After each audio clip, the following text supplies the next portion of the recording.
तुम जाओ और उसे आदर सहित दरबार में लेकर आओ। ऐसी आज्ञा महाराज।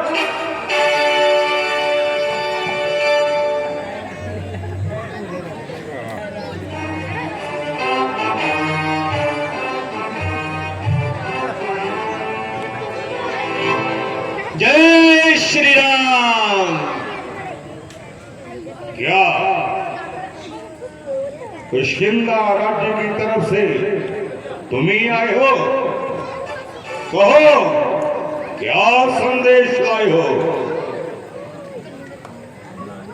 यदि कुछ हर्ज ना हो तो कृपया अपना नाम और स्थान बता दीजिए। मैं स्वर्गवासी महाराज वानर राज बाली का पुत्र हूं और अंगद मेरा नाम है। प्रभु श्री रामचंद्र जी की ओर से आपके नाम एक बड़ा ही आवश्यक पैगाम है। वाह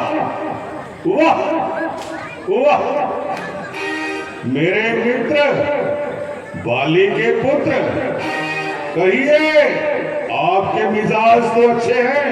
बस बस महाराज, आप ही की तो मेहरबानी है। मैंने बहुत देर के बाद आपकी शक्ल पहचानी है, किंतु मुझे इस बात की भी हैरानी है कि ये नीच कार्य करने की तूने कब से ठानी है।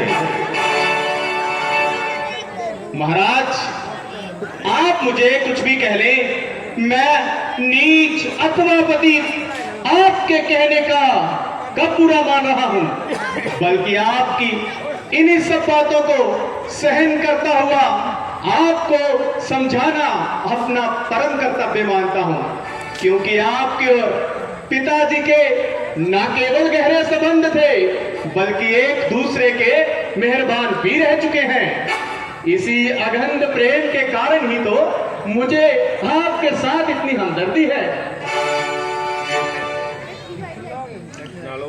अरे मूर्ख, मेरे पास इतना समय नहीं कि तुम्हारी यूं ही बेहुदा बातें सुनता रहूं।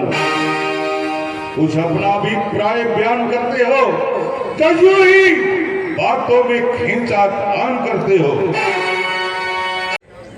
प्रभु श्री रामचंद्र जी ने इसलिए आपके पास भेजा है कि आप इस प्रकार के रक्त प्रभाव से बाज आए और व्यर्थ में ही ईश्वर सृष्टि का लहू ना बहाए, अन्यथा इस लड़ाई से आपको भी तो समझताप होगा और लाखों ही निरपराधियों के रक्त का आपकी गर्दन पर पाप होगा। अंत में मेरी भी तो आपसे यही ताकीद है कि एक साधारण सी बात के लिए इस प्रकार का लहू बहाना बुद्धि के बिल्कुल विपरीत है। इसलिए अभी समय है, आप इस अहंकार की खंडक को खोटी पर टांग दीजिए और माता सीता जी को प्रभु श्री रामचंद्र जी के पास पहुंचाकर उनसे अपने अपराधों की क्षमा मांग लीजिए। यदि आवश्यकता पड़ी तो मुझे आपकी सिफारिश करने में कतई हर्ज नहीं, किंतु स्वयं क्षमा कर देने का भी मुझे कोई हक नहीं। बस बस, अरे बदलगाम, क्यों इतनी बकबक लगाई है कि तेरी मौत तुझे जहां खींच लाई है। अरे निर्लज, तेरे जैसों का क्या जिंदों में शुमार है, जो कि अपने बाप का बदला लेना एक तरफ, उल्टा उनका ही वफादार है। अरे बेशरम, तेरा तो जीने पर धिक्कार है। मैं सत्य कहता हूं, यदि तेरे जैसा कुल कलंक मेरे खानदान में पैदा हुआ होता तो आज तक दूसरे जहान में पहुंचा दिया होगा। अभिमानी रावण, वास्तव में ये तेरा कसूर नहीं है, बल्कि ईश्वर को अब ये कुल संसार में रखना मंजूर नहीं है। होनी के काल चक्कर ने तेरी बुद्धि पे पर्दा डाल दिया है और सोच विचार का अंश तेरे भीतर से निकाल दिया है। शौक था मेरा यहाँ, शौक था मेरा यहाँ, आना यूं बेफायदा हुआ। वक्त है अब भी संभल, क्यों मौत का शैदा हुआ। तेरी बातों से तेरा ख्याल क्यों बेकायदा हुआ।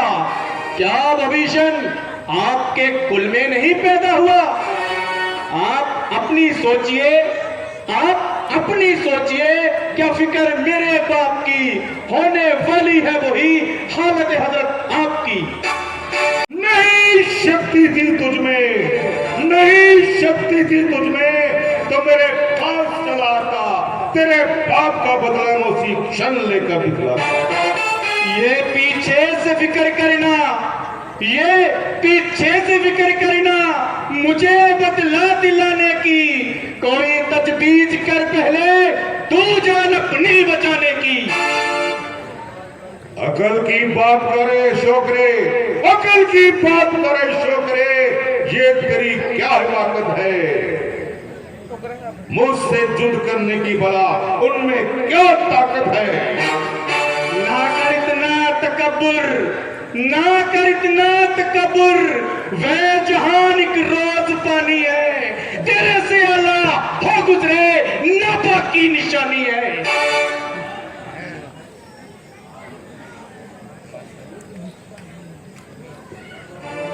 जुबान को रोक, जुबान को रोक जाहिल, क्यों इतनी बक लगाई है। किसी अकल वाले ने क्या तुझे कुछ अकल भी सिखलाई है। अकल होती तो फिर क्या था, अकल होती तो फिर क्या था।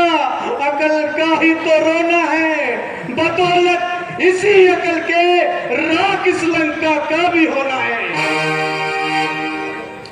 अरे निर्लज, तुझको किसी ने आज तक कुछ बुद्धि भी सिखलाई है, जब पशु में परवरिश पाई है। हाँ, अब ध्यान आया, कौन पढ़ाए, कौन लिखाए, कौन बुद्धि सिखलाए। पिता का साया तो सर से जाता रहा, और रहा वो सुग्रीव चाचा, वो तुझसे अपनी चाकरी कराता रहा। खैर, मैं तो बदतमीज ही सही, किंतु बुद्धि तो ठिकाने आपकी भी नहीं, जो गंभीर तथा सही उत्तर देने की जगह औरों के घर के झगड़े छेड़ रहे हैं और व्यर्थ में ही गड़े हुए मुर्दे फेर रहे हैं। मेरे बाप ने जैसा व्यवहार अपने भाई के साथ किया, वैसा ही फल भोग लिया। फिर मेरे लिए तो दोनों का दर्जा एक समान है। फिर चाचा की सेवा अथवा गुलामी करने में मेरा कौन सा अपमान है। औरों के घर के झगड़े, औरों के घर के झगड़े, हे रावण न छेड़ तू, तुझको पराई क्या पड़ी, अपनी नवेड़ तू।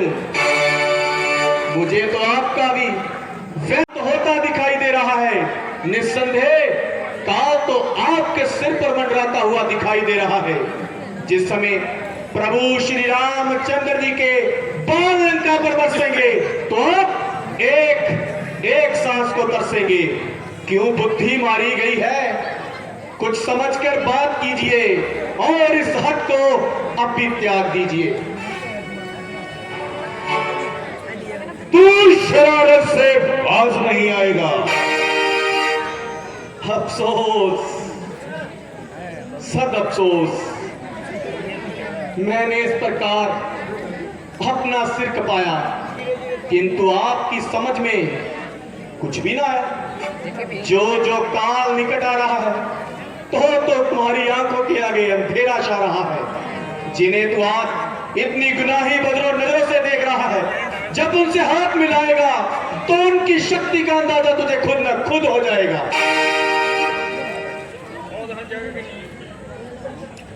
निसंदेह, निसंदेह तू भी सच्चा है, क्योंकि तू अभी तक बच्चा है और युद्ध विद्या में बिल्कुल कच्चा है। इसलिए तेरे समीप रामचंद्र से बढ़कर कोई बलशाली नहीं।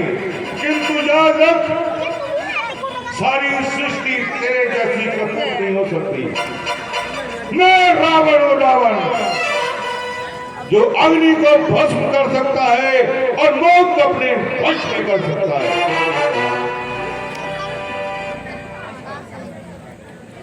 मैं प्रभु श्री रामचंद्र जी की सेना का सबसे निर्बल इंसान हूं और तुम्हारी सोच विचार के अनुसार भी मैं अभी बिल्कुल ही नादान हूं। फिर भी आपका ये वहम दूर करने के लिए मैं अपनी शक्ति का एक साधारण सा चमत्कार दिखलाता हूं और अपना ये पांव इस पृथ्वी पर जमाता हूं।